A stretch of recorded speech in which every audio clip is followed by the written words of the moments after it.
दोस्तों, प्राचीन समय की बात है। एक गांव में निर्धन ब्राह्मण रहा करता। ब्राह्मण गुरुकुल में शिष्यों को पढ़ाया करता। गुरुकुल की परंपरा के अनुसार शिष्य उसके लिए गांव गांव जाकर भिक्षा मांगते और भिक्षा में जो कुछ भी मिलता उसी से ब्राह्मण परिवार का और उनके शिष्यों का गुजारा हो रहा था। अब ब्राह्मण की पत्नी को बच्चा होने वाला था। ऐसे में ब्राह्मण की पत्नी को चिंता होने लगी कि उसकी संतान का पालन पोषण इतनी गरीबी में कैसे होगा। इसी बात को लेकर वह अक्सर ब्राह्मण को उसकी गरीबी के लिए ताने मारने लगी। वह कहती कि ना जाने मुझे किन कर्मों की सजा मिली है, जो मेरा विवाह मेरे पिता ने कंगाल के साथ कर दिया। ब्राह्मण को यह बात अच्छी नहीं लगी। अपनी पति के ताने सुन सुनकर वह परेशान हो चुका था। अपनी पत्नी के तानों से परेशान होकर एक दिन ब्राह्मण ने शहर जाकर धन कमाने का फैसला लिया और अपने सबसे प्रिय और समझदार शिष्य को घर की और गुरुकुल की सारी जिम्मेदारी सौंपकर शहर चला गया। ब्राह्मण के जाने के बाद वह शिष्य अपनी सारी जिम्मेदारियां ईमानदारी के साथ निभाने लगा। आस पड़ोस के लोगों को जब ब्राह्मण के बाहर जाने का पता चला तो उन लोगों ने मिलकर ब्राह्मण के यहां अनाज और जरूरत का बाकी सामान भिजवा दिया। आश्रम में बाकी शिष्यों को ब्राह्मण का वह शिष्य शिक्षा भी देने लगा। इस तरह सब कुछ सही चल रहा था। एक रात ब्राह्मणी ने एक पुत्र को जन्म दिया। दरवाजे के पास खड़े शिष्य को जब यह बात पता चली तो उसने सोचा कि आगे क्या क्या करना है। इसके बारे में गांव के बुजुर्गों से सलाह लेनी चाहिए। वह जाने ही वाला था कि तभी एक दुबला पतला वृद्ध व्यक्ति लाठी के सहारे चलते हुए वहां आया। उसकी वेशभूषा देखकर शिष्य को लगा कि शायद यह कोई भिखारी है। शिष्य बोला, तो बाबा तुम कौन हो और आधी रात को यहां कैसे आना हो? उस वृद्ध ने जवाब दिया कि अभी यह मत पूछो कि मैं कौन हूं, मुझे कुछ काम है, बस मुझे अंदर जाने दो। शिष्य बोला कि बाबा कम से कम आप अपना परिचय तो दीजिए, और भला आप इस स्थिति में एक असहाय स्त्री के पास कैसे जा सकते हैं? शिष्य दरवाजे पर उस वृद्ध का रास्ता रोके हुए खड़ा था। फिर उस वृद्ध ने हंसते हुए जवाब दिया कि सुनो बेटा, मैं सबका भाग्य लिखने वाला विधाता हूं। आज यहां बच्चा पैदा हुआ है तो बस मैं उसी का भाग्य लिखने के लिए यहां आया हूं। इतना कहते हुए वह वृद्ध आदमी हंसते हुए शिष्य को हटाकर अंदर चला गया। जब वह बाहर आया तो उससे शिष्य ने उत्सुकतावश पूछा कि महाराज क्या लिखा है आपने मेरे गुरु भाई के भाग्य में? वह वृद्ध बोला कि आज तक विधाता ने क्या किसी को बताया है कि उन्होंने किसके भाग्य में क्या लिखा है? परंतु शिष्य भी उन्हें ऐसे ही नहीं जानने देने वाला। शिष्य ने भाग्य विधाता को कसकर पकड़ लिया और कहने लगा कि यहां से आप तभी जा पाओगे जब मुझे बता दोगे कि तुमने मेरे गुरु भाई के भाग्य में क्या लिखा है। भाग्य विधाता बोला कि तुम यही जानना चाहते हो कि मैंने तुम्हारे गुरु भाई के भाग्य में क्या लिखा है, तो मैं तुम्हें बता देता हूं। मैंने लिखा है कि यह लड़का हमेशा निर्धन ही रहेगा। इसके पास घर में एक गाय और एक बोरी अनाज के अलावा कुछ भी नहीं रहेगा। यह कितना भी परिश्रम कर ले लेकिन यह धन कभी नहीं कमा पाएगा। इतना कहते ही वह भाग्य विधाता वहां से चला गया। शिष्य को उसके इस व्यवहार पर बहुत गुस्सा आया, परंतु वह अब जा चुका था, इसलिए कुछ किया भी नहीं जा सकता। कुछ महीने बाद ब्राह्मण शहर से धन कमाकर अपने घर लौट आया। जब उसने देखा कि सब कुछ व्यवस्थित ढंग से चल रहा है तो उसे बड़ी प्रसन्नता हुई। ब्राह्मण अपने साथ काफी धन कमा कर लाया था। अब उसे किसी बात की कोई चिंता नहीं, इसलिए उसका जीवन अब हंसी खुशी से गुजरने लगा। लेकिन यह खुशी ज्यादा दिन तक नहीं टिक सकी। क्योंकि 2 साल में सारा धन खत्म हो गया और कमाई का अन्य कोई साधन न होने के कारण एक बार फिर से गरीबी आ गई। अब ब्राह्मण का परिवार फिर से पहले वाली हालत में आ गया। इस बार फिर ब्राह्मणी को बच्चा होने वाला था। ऐसे में जब ब्राह्मण ने अपने शिष्य से अपनी स्थिति के बारे में विचार विमर्श किया तो शिष्य ने उसे फिर से शहर जाने की सलाह दी। वह ब्राह्मण पहले की तरह अपनी सारी जिम्मेदारी अपने इस बुद्धिमान शिष्य के कंधों पर छोड़कर धन कमाने शहर चला गया। अब सब कुछ वैसे ही चलने लगा जैसे पहले चलता था। फिर से गांव के लोगों को पता चला कि ब्राह्मण धन कमाने शहर गया है, तो वे अनाज और जरूरी सामान दे गए। कुछ समय इसी प्रकार गुजरा। समय आने पर ब्राह्मणी की कोख से कन्या ने जन्म लिया। जब शिष्य को इस बात की खबर हुई तो वे अपनी गुरु बहन को देखने के लिए गए, लेकिन उसके पहुंचने से पहले ही वहां वही दुबला पतला वृद्ध व्यक्ति पहुंच गया था। उसको भाग्य विधाता पर गुस्सा तो बहुत आया, परंतु वह कर भी क्या सकता था। जब भाग्य विधाता बाहर निकला तो वह चेहरे पे मुस्कान लिए हुए बोला, अरे भाई, गुस्सा क्यों करते हो?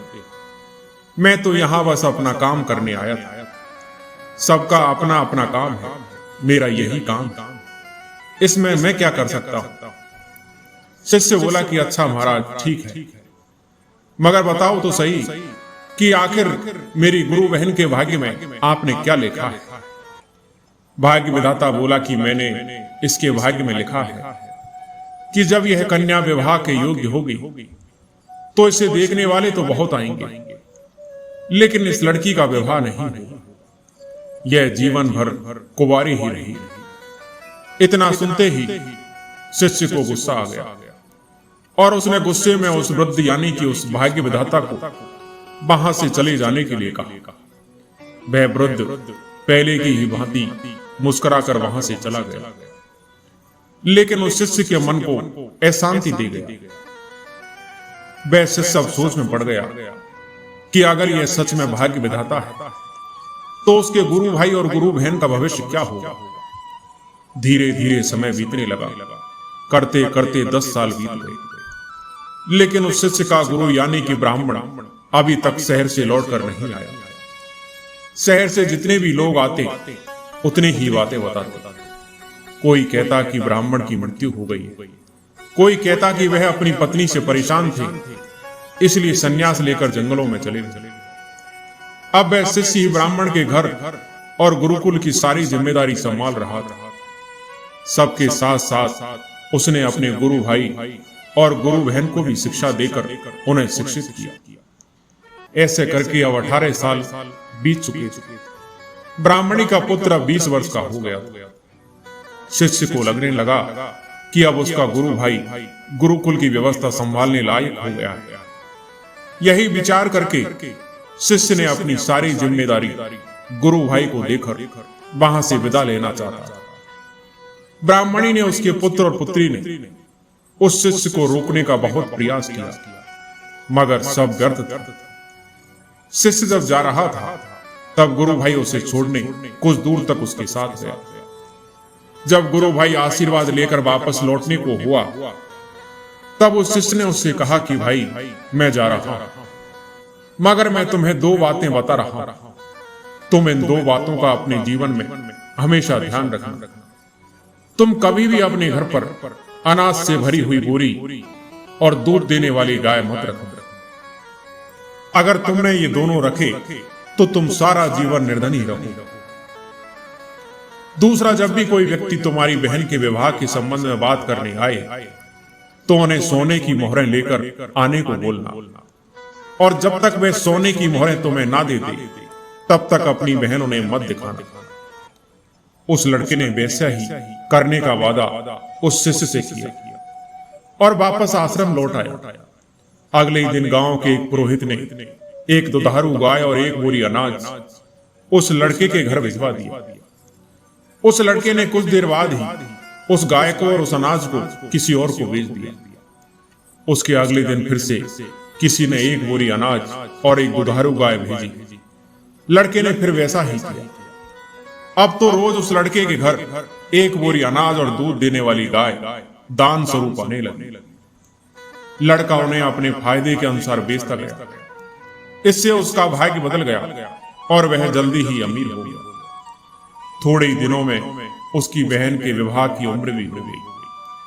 विवाह के लिए कई लोग लड़के से संपर्क करने लगे। उसकी बहन को जो भी देखने आता वह लड़का उनसे शिष्य के बताए अनुसार कुछ स्वर्ण मुद्राएं ले लेता। इस तरह वह और भी धनी हो गया। उनका जीवन सुखमय हो गया। इसी तरह कई साल बीत गए।